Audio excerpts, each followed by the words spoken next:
Hey guys, what's up? Thanks for coming to Bitcoin and the Bible. This is week number 5. And thank you so much if you've watched this small group all the way through.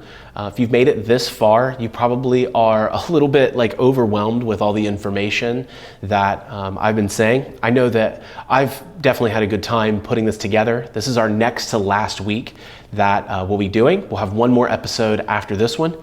And really, I want this week to serve the purpose of reviewing everything that we've talked about and to summarize it in a way that helps you just understand that Bitcoin and this entire podcast is about more than just making money. That this is about understanding why we use the money we use and what God says about it.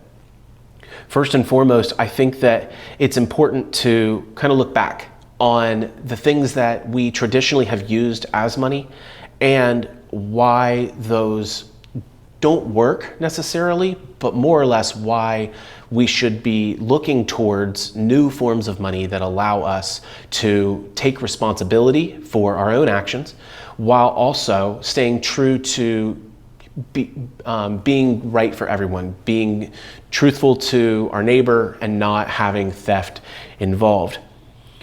Starting off, I think that it's important to look at real estate because real estate has, for a long time, made you money as well. And the way that real estate makes you money is honestly at the expense of someone else. Real estate, because of this, it has both a monetary value and it has a utility value, where the utility value is that it's a roof over your head.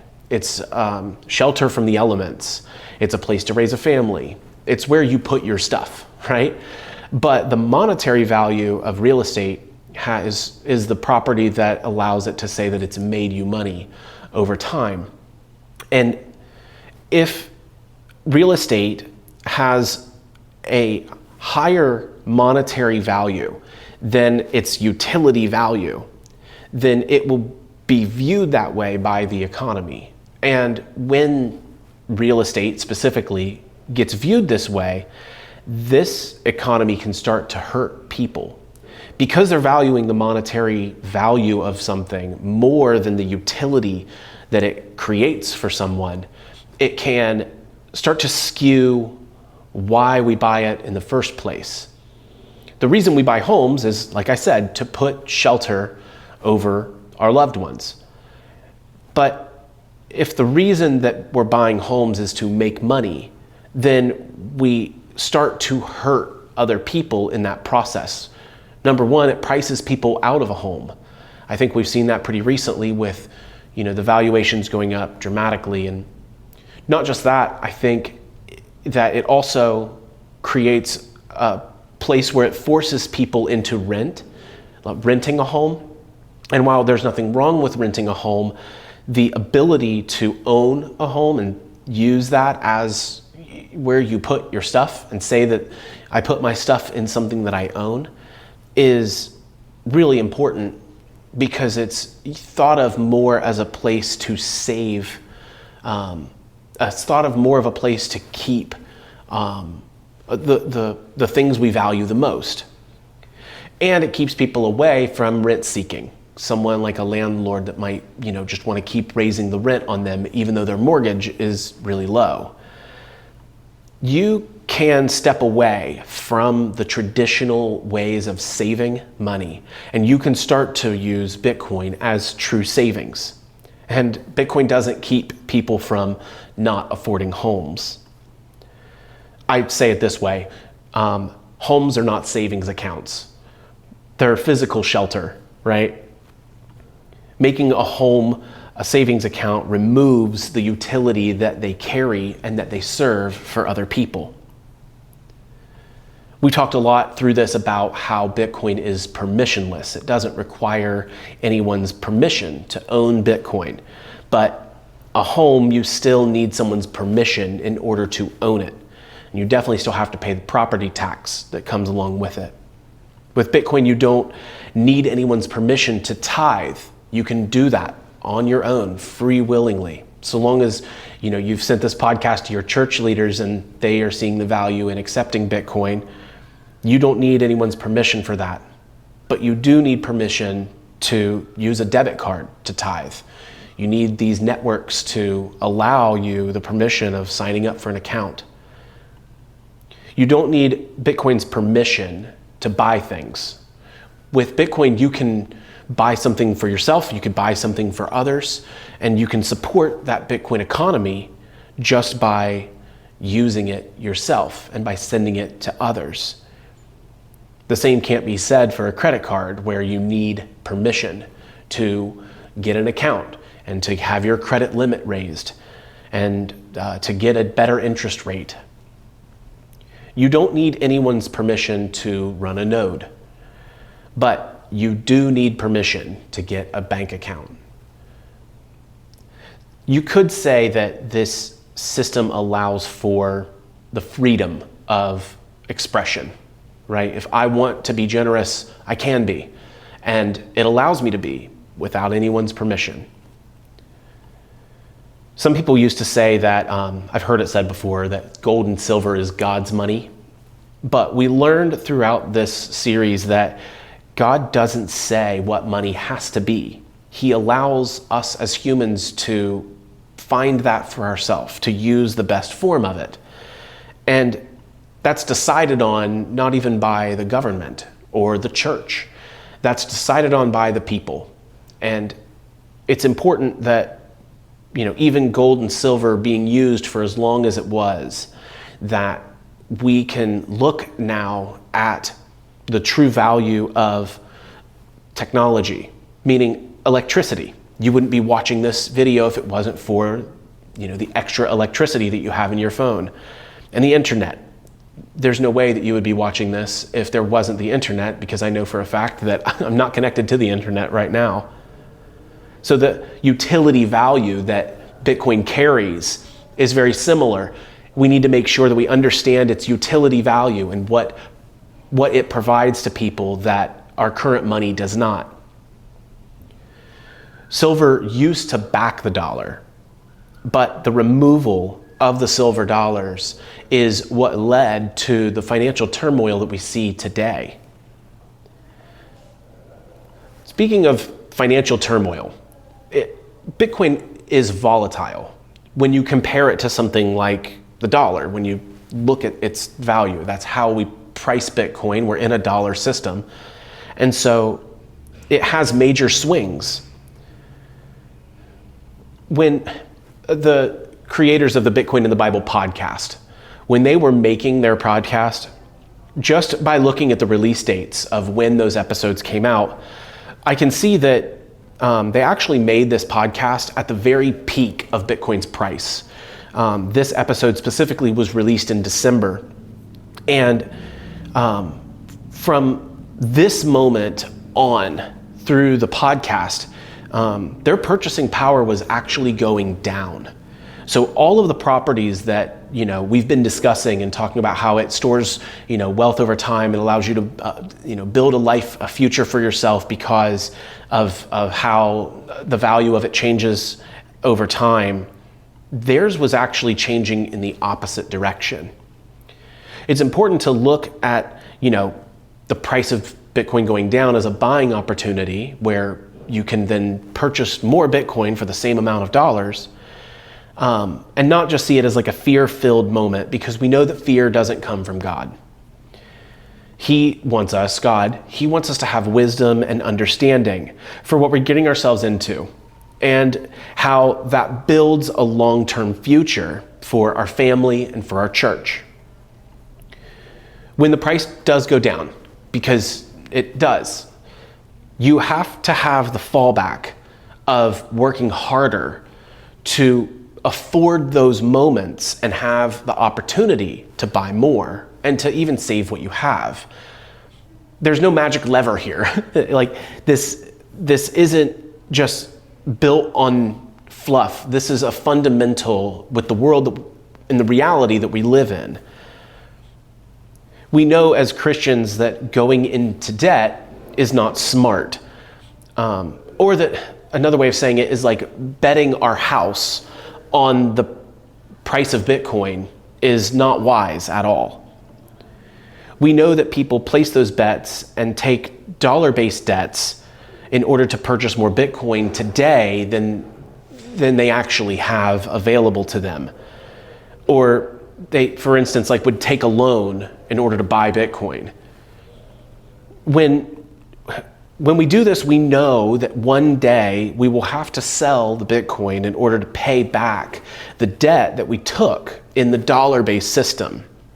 And I just want to say that this almost defeats the purpose entirely, because we're just telling ourselves that we're going to sell later. This is a personal struggle that I've had to deal with in my life, and that another term for it is buying on leverage, using someone else's cash to buy Bitcoin today because you don't want to spend your cash. It's not the best thing that we can do as Christians. We're called as Christians to manage our money well and to manage the money that God has allowed us to obtain. And we need to remember that the borrower is always a slave to the lender. So that conviction that lives within us, that element of why we're doing what we're doing and how we're deciding to do it, that conviction comes from Christ. He instills that in all of our hearts to be able to have these, to see these almost as mistakes, but to know that He made us and He loves us enough in order to help us change and to start moving in the direction of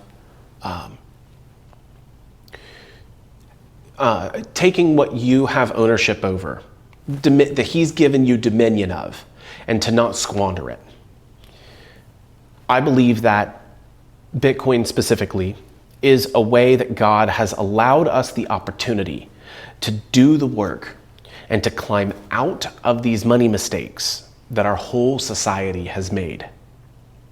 My prayer through all of this is that the church would see the benefits of owning Bitcoin and running a node, to allow themselves the freedom to transact without an intermediary, similar to like the market makers in the temple that we've talked about. My prayer is that through churches running their own nodes, that the people would see the benefit of using a truth-seeking money, and that monetary system would bless God. Because in that system, people can take the trust away from the money and from the system and from the government, and they can place their trust in God. They don't have to place their trust in Bitcoin. They don't have to place their trust in dollars. This can all be because of Him. That would honestly just bring us right back to the heart of generosity. The real way that we can worship God is through our giving. And worship in that sense of tithing, in a currency that has the same rules for everyone, is also worshiping the same God for everyone. He has the same rules, and it's not changing or different just because of someone living in a different area. It's everyone working together on the same problem. In episode 18, I talked about how the people who made this podcast, they were experiencing some volatile downswings in the price of Bitcoin during this time. The last episode was released it was released in December 15th of 2021. And a whole month had passed in between the last episode I just talked about and this one, which came out on January 19th, 2022. Probably because of Christmas and trying to get back together after the new year. But 10 days before recording that last episode, the one that we just discussed, the price had fallen, Bitcoin had fallen from like $60,000 to roughly $44,000. And then just 3 days after recording this episode, the price moved again from $44,000 down to $32,000. And that's really important to remember, because if you go back and you do end up listening to the podcast yourself, you'll hear one of the guys in there talking about how he was getting ready to move the majority of his financial wealth into Bitcoin. And if he did that, if that was an accurate thing that he was able to do, he would have no clue that 1 month later, the price of Bitcoin, the price of his wealth, would be cut in half. It means that over the course of 45 days, he saw something happen dramatically with his wealth personally, but also with the price of Bitcoin. And if he was doing a podcast, and he was doing a podcast about, how it buys more over time and how that helps the church and how it would help the church, in the future, they would have lost half of their income. And I don't know how any church could survive that kind of fall. And that's really the point of this episode, and what we'll talk about now is to remember that God controls it all. God knew that the price would move the way it did back whenever they recorded this podcast. No matter when you're watching me talk about it now, God knows what the price will be tomorrow and next week and for years to come. And he knows where you will be. He knows how you will act. And he knows what you'll be tempted with. But it never changes that he wants all of us to be generous. Remember that God blesses those who bless others.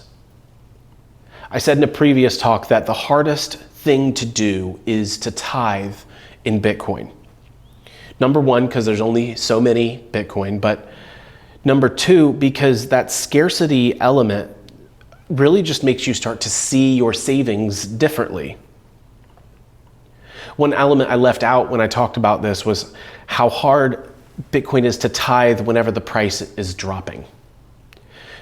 When you look at Bitcoin in terms of its cash value, you can see that when you're watching it become less over time, it starts to impact you a little bit differently.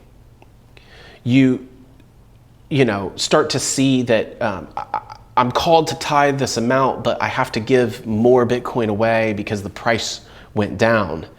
And that is hard to weigh. It's really difficult to have that kind of conviction. I've even had challenges through the weeks that I've been recording this and teaching the course that it's hard to give when the price is going down. You start to feel like you have to hold on to it for dear life. But when God is calling us to hold on to him for dear life. And God calls us to be generous. Again, it's a lifelong calling. It's not just be generous when the price is going up. It's be generous always.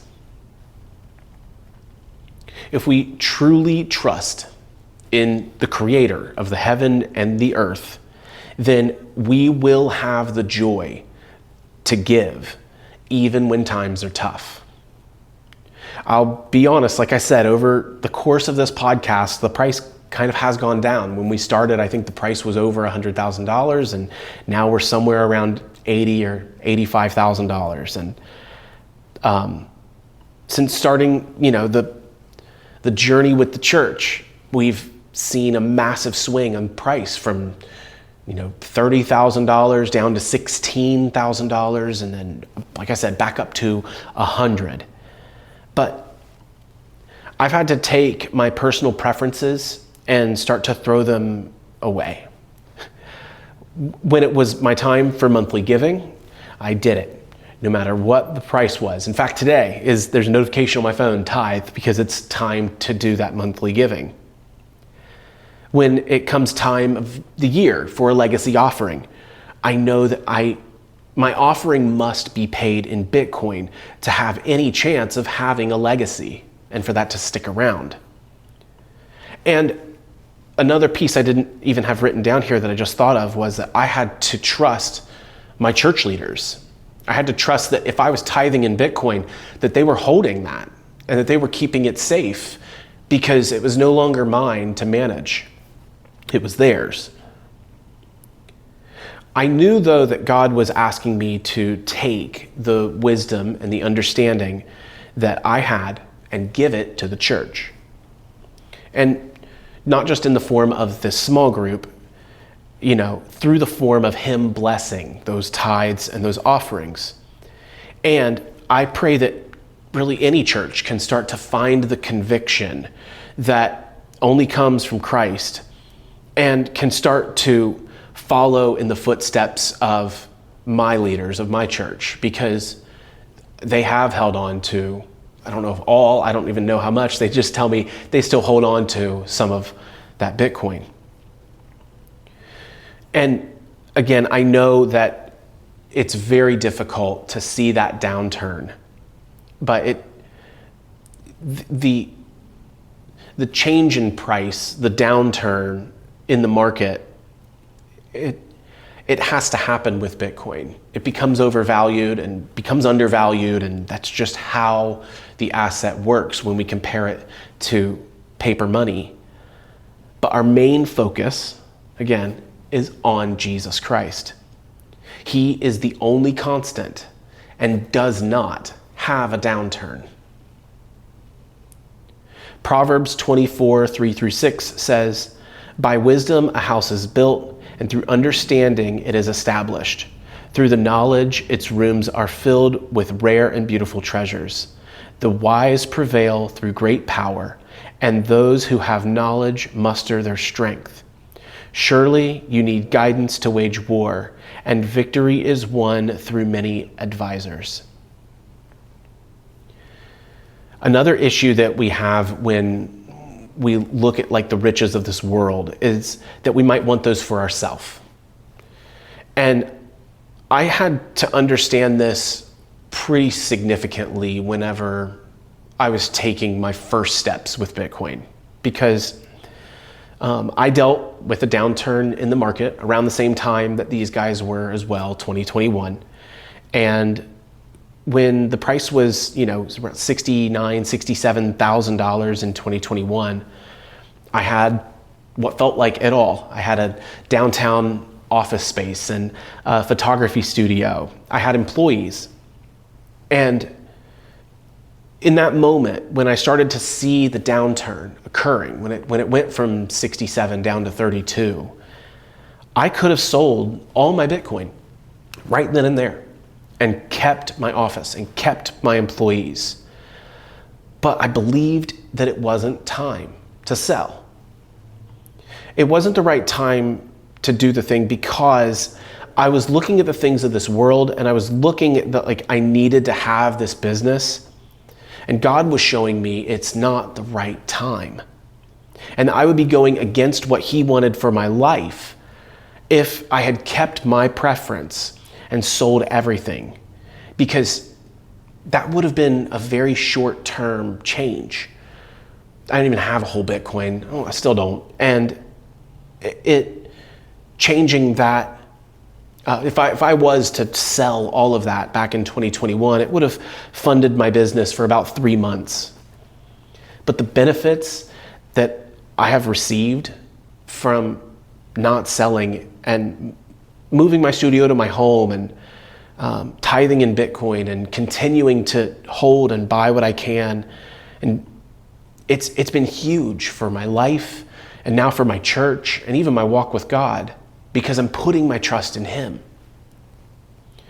The temptation to worry about the future blinds us from putting the first things first. We need to put God first in our life.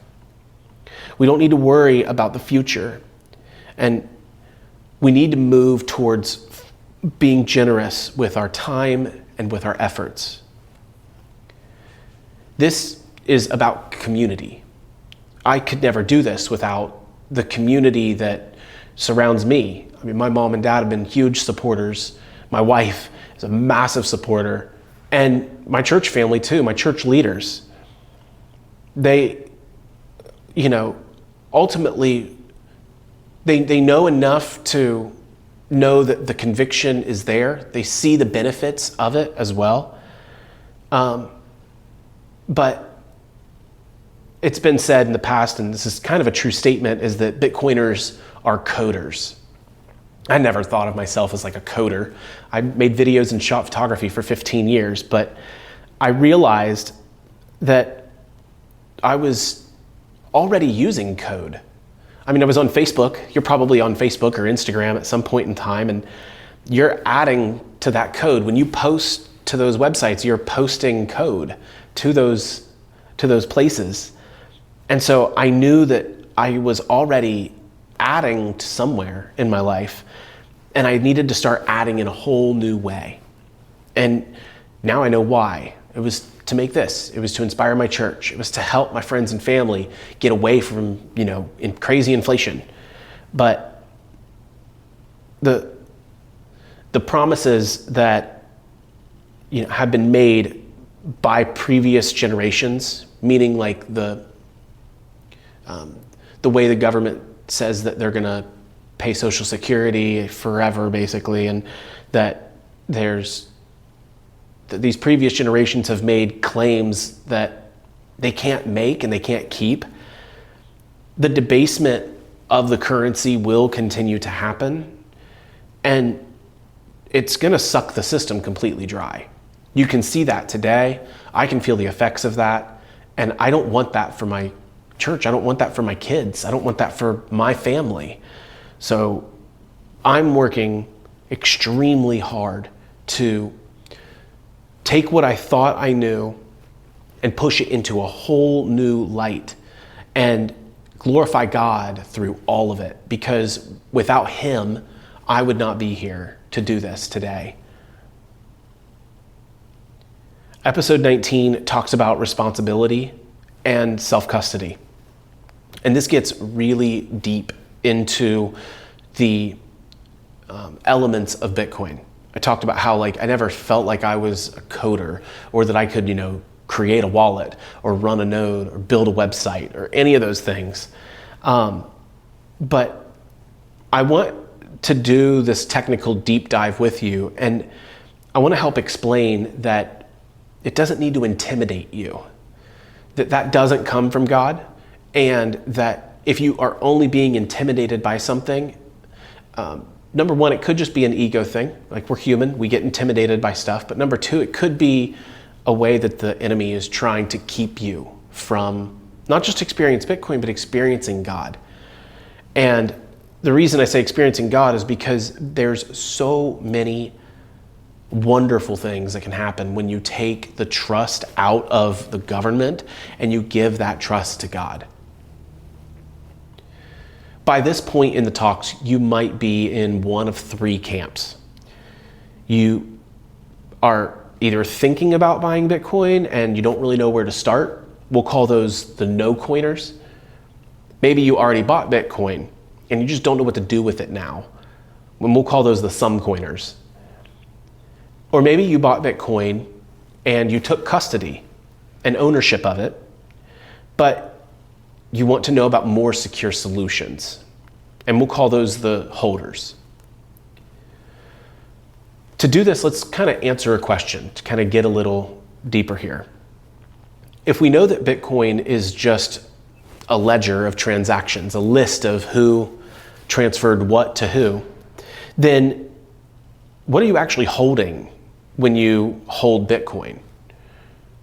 Short answer, when you hold Bitcoin, you hold a key. And we talked in the very first week about Bitcoin just being a record of transactions with fixed rules. It's good for us to kind of define that a little bit better through the context of Bitcoin nodes. And this is not to be confused with miners at all. This is just a Bitcoin node is someone who runs a copy of the ledger. They run code that verifies that entire list of who owns what Bitcoin. But if everyone holds that ledger, who actually holds the Bitcoin? Or is there, Bitcoin on a physical wallet? The short answer is no. There's not physical Bitcoin on a hardware wallet or on a flash drive. The Bitcoin lives on the ledger. It is the recorded system of transactions. So the Bitcoin actually live everywhere on everybody's node. What you hold is the key to control your spot on the ledger. So when you move Bitcoin from one to another, to yourself for the first time, you hold a key that controls the ability to transact. The long answer is, when you want to move Bitcoin from one wallet to another, you're essentially telling a node, hey, I want to move this Bitcoin from here to here. And the node replies and says, all right, no problem. Just sign this cryptographically secure transaction with your key, and I'll move that for you. This doesn't necessarily mean that you use the key and that the node now knows the key. The key gets used to sign the transaction with your key.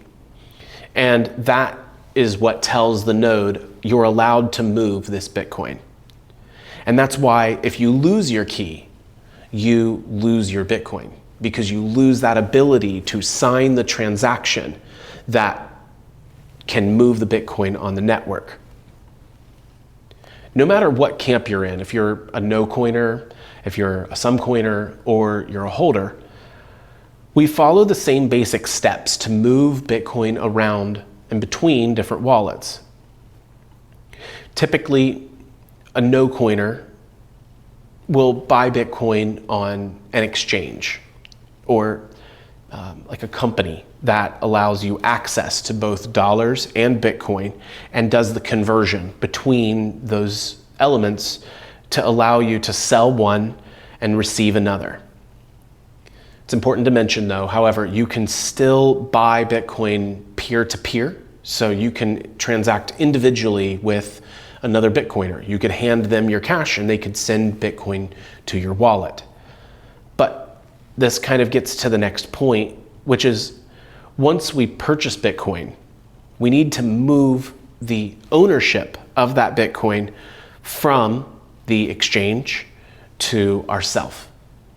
And this is what would make you a some coiner. You would become in control of the key that allows you to move the Bitcoin on the network. If you choose to never take your Bitcoin off of the exchange, which is valid, you do have to remember that you are trusting the institution or the company to control that Bitcoin for you. There's no other way that Bitcoin moves around the network without it being a signed transaction sent to a node. So once we have that custody, once we move the Bitcoin off of an exchange and have it on our own keys, then we can take additional steps to hold the Bitcoin in greater security. And again, I keep saying hold the Bitcoin, and essentially what you're holding is the key that allows you to control the ability to move the Bitcoin. This is really important to remember.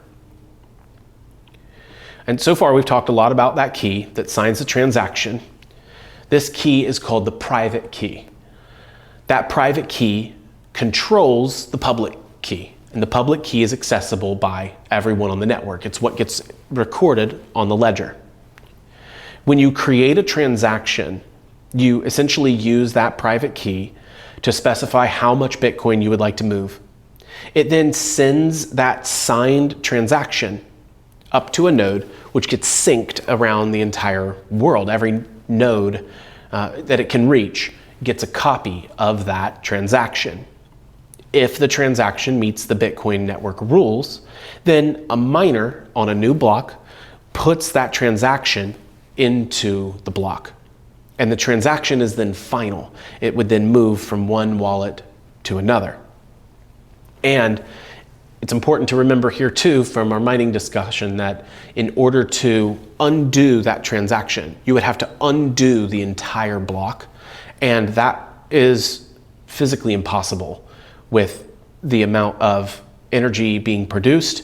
It would be more, you would need more energy than it took to produce that block than to undo it. This is the same for everyone. This is the basics of moving Bitcoin around the network. And a node must be used in order to send between these wallets. A miner must confirm the transaction in a block in order for all of these things to function. But this is what secures the network. This is what keeps this money as a trusted system. And it's not that you have to trust it. It's that this is because it's the same rules for everyone. You don't have to trust it. You can know it to be true, and as long as you meet the requirements of the network, then you can transact. It's important to mention, though, that if you never take your Bitcoin off of an exchange, when you go to move it, when you go to, let's say, send it to someone else, you are trusting that their node that the exchange is using is going to perform that action for you. And remember, you can run your own node so that you can transact yourself. No one can tell you that you're not allowed to run a node. It's free to do, it's open source software, and given the right hardware and internet connection, it will function properly. Running a node allows you to not have to trust that third party ever. You can generate a transaction, you can send it to your own node, which gets synced around to all the other ones, and take full responsibility for the ownership and the transacting of your Bitcoin. Now, that private key that we use to transact or move, to transact with, is the most important part of Bitcoin and of ownership. The easiest way to get started with a private key is to use something like a mobile wallet. Whenever you download an app on your phone, for instance, and send Bitcoin to it, that private key lives inside of the app on your phone. And while this is very convenient, it's probably not best for your life savings, right? These are what are called hot wallets because they are hot. They live on the phone. The phone could get busted. It could, you could have something happen with the app and it leak the private key. So these hot wallets or these mobile wallets, they are not as secure. And this is where you can move from like a Sumcoiner, where you take control or custody of your coins, and you move them to a solution that has what's called cold storage. Cold storage is a private key that has never touched the internet. So in order to have a cold storage wallet, you can create that on your own. I have actually created, it's probably a good time to plug btcforplebs.com. And this is a website that I'm managing myself so that you can learn how to create keys and how to go through the process of this Bitcoin experience at your own pace. So I can't explain everything in this one video, but btcforplebs.com is going to be a great place for you to have as a resource for creating cold storage wallets and learning how to transact without touching the internet, which is important That's really the only difference here between a hot wallet and a cold storage wallet, is that a hot wallet has been on the internet, the keys have touched the web or touched a device that's been on the web, and a cold storage wallet, the keys never leave that cold device, so they're always locked away. Another element here that I do just want to mention is that in both of these scenarios, we're talking about a single key signing a transaction that would then allow you to move the Bitcoin. There is another type of wallet here that is even more secure, which is kind of the gold standard, and what I would recommend for like a church board, and that's a multi-signature wallet. A multi-signature wallet is going to allow you to have multiple keys that are needed in that transaction in order to be complete. So let's say you wanted three keys to be needed to sign a transaction, and somebody in the church holds a separate key. It's a lead pastor, executive pastor, worship pastor, and each one of them hold a key. All three of those would be needed on that transaction for it to be valid. If one person signed a transaction to move the Bitcoin and then sent it up to the network, it would get declined because it did not meet the standards for that specific type of wallet. And I won't go into that too much, but it is something that I just wanted to mention so that if there's a church leader that's listening to this, that's a great option for you to start exploring. And while this can be a little bit intimidating, it's important to remember the differences here between a node, a wallet, a key, a transaction, and a miner. It's a very technical piece to Bitcoin, but this new form of money will require us to learn things in new ways of interacting with the money that we control. Because it's the first time in human history that we've actually had money that we can control and be in ownership of that can't be confiscated.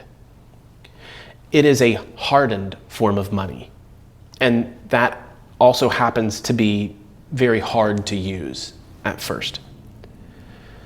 But just like none of us grew up with Facebook and we learned to use and communicate with each other through that platform, we can learn to use this money to be a benefit for each other. When it feels like, that's confusing and it's too hard to understand, you're probably right on the edge of understanding it. Don't give up. Learning about Bitcoin takes what's called a low time preference. It takes time. You won't understand it all in this one talk, but give yourself the time to learn and understand it so that you can have the experience of using it.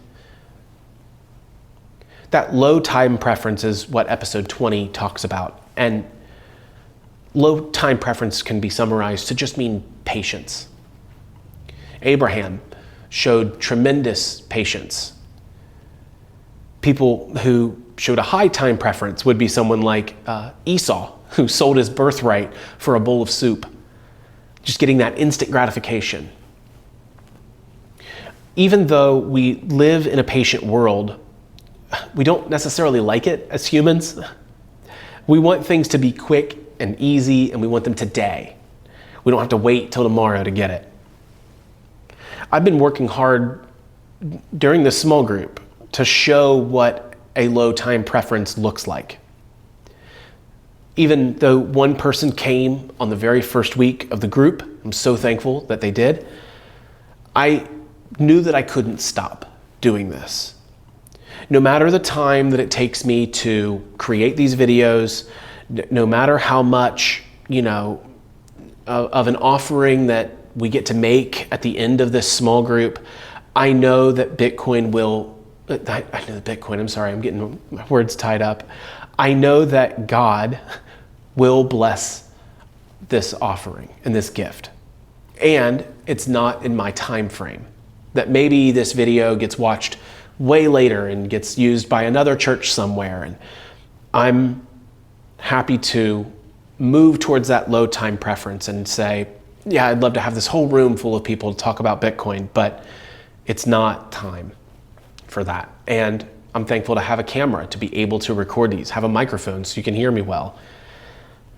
It's been something that is very hard to do because it's not normal.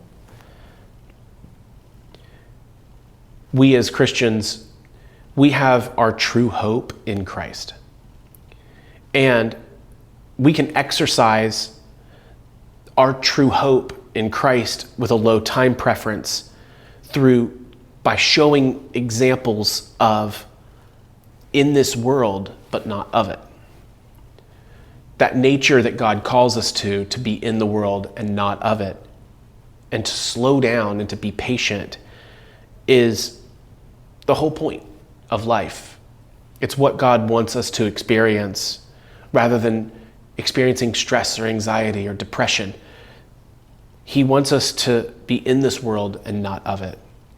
And we can do that through our money too. And believe it or not, the type of money that we use can actually allow the change of society that we live in. The credit cards, for instance, are about the highest time preference thing that I can think of. High time preference says, I'm going to spend today and pay it off tomorrow. When the truth is, if your money holds value into the future, then you can think about the future. But if your money doesn't hold any value into the future, you don't even have time to think about the future. When money has a high time preference, it says we have to act now. We have to forego building a future, just get the house up, get it done. And that's opposite of what we've been learning through Scripture. Think about it this way. If you had to pay off all your debt today, if somehow you had to go out and work hard enough to pay off everything in the debt-based system, it would begin to overwhelm and stress you out, right? If you start looking for a way out, you start to look for the quick fixes and the fast investments and the ways to make the biggest return so you get that instant gratification, you can pay that debt off. You could see that it would actually halt our development. It would not allow us to cater to others or do God's work, because we would just be so preoccupied with paying off our debts and getting our bills paid. I think about crypto a lot whenever I think about this, and it's not long-term at all. It has such high swings in price and such quick movements, and there's so many new ones that you have to follow and keep track of that you completely lose sight of what your life is actually meant to be. You're not meant to be just behind a computer trading all day long. Like, if you know that your money is not going to survive, there's no opportunity for you to build a family or to think of your grandchildren, because, if the money doesn't work for you today, it probably won't work for anyone else in the future either. High time preference is this indulgence of more and faster and tomorrow, get it paid now, get it paid, do what I need to just get through. So how do we get out of this high time preference thinking or this rapid, thinking? Jesus gave us the answer, and it's Him. We can easily start to have a lower time preference by just looking at Jesus, just square in the face and just saying, I did something wrong. I'm moving in the wrong direction, God. I can feel it. I know it. And say, you're sorry. Biggest thing is just to turn away from your sin and to start following Him. It doesn't mean we won't mess up in the future. It doesn't mean we're going to make mistakes and everything's going to, it doesn't mean everything's going to be perfect, but it means that we're starting to follow Christ and we're starting to follow what he says for our life so that we're not just thinking about ourselves. Along with that, give generously. Invest into others. When you can start to give generously, well, number one, you don't even have the wealth to be able to go out and do the quick fix anymore. You gave it away. And number two, it starts to create room in your life for God to work. Because when I'm generous with my time, I actually end up having more time. When I'm generous with my money, I end up having more than enough money. I would even say that you can change your money. And that this would help get rid of that high time preference mentality. Because, again, be in the world and not of it. While the world is dollar driven and stock market, fluctuations and buy on the news, sell on the whatever, I don't know the terms. When everybody is just thinking about this, dollar go up mentality, we become spenders and not savers. Exercise wisdom. Even though, we all get to that point where we wonder if we should buy Bitcoin. Once you do, and honestly, even if you don't, if you're just saving in cash, you really do start to get to that moment where it's like, okay, am I buying the right thing? Am I spending it on the things that I actually need? And is it the right time for me to sell? Is it the right time for me to hold? This high time preference mentality can start to persuade you away from even buying in the first place or away from even selling in the first place. It's important to ask yourself and exercise wisdom through understanding timing and God's timing. I would say in order to get rid of this high time preference mentality, read a book. While listening to podcasts are great, how many of us use that little feature where it speeds up by 1.5 or by 2 times the speed, where our phones will now let us ingest faster and faster and faster, but reading a book takes time, it takes work, and it takes practice. Or sometimes I'll be reading a book and I have no clue what the word even is, and I have to go get my phone and look up the word and understand it and study it and go back, okay, well, what's the context that it was being said in right here? If you haven't read a book lately, go pick up your Bible, start there. Another way to escape this high time preference thinking is to make disciples. I already said invest in other people, but spend time with them. Spend time with them in order to love them and to teach them. Because sometimes we can get so frustrated with people that we just don't even want to spend the time with them to teach them. There's like, they'll never learn. But if we really love them, if we want to make disciples the way God calls us to, then we need to love them through that and start spending the time to teach them. Another way to escape this high time preference thinking is to pray. Just stop in the middle of your day and just pray. And just close your eyes, not driving or anything, but literally just stop and have a moment with God and just pause. The last way I would say that we can escape this high time preference thinking is by creating an inheritance plan. What do you want to see for your family? What do you want to see for your future? What do you want to see next week? What do you want to do for, your birthday or your anniversary or whatever big event is coming up? You can even start to create plans for those types of events so that they're not just about you and what you want to do, but about others and how they'll be involved. And be patient with yourself. All of this takes so much time, but that's the point. To create a low time preference is to be patient with yourself and give yourself time to understand it. Dollars did not exist like they did 120 years ago. And they won't exist in the same way as they do today, 120 years from now. You can move from a dollar system and from this dollar thinking into a Bitcoin standard. And if we know that the dollar is going to be inflated away forever, then we need to work hard to not value our Bitcoin just in dollars.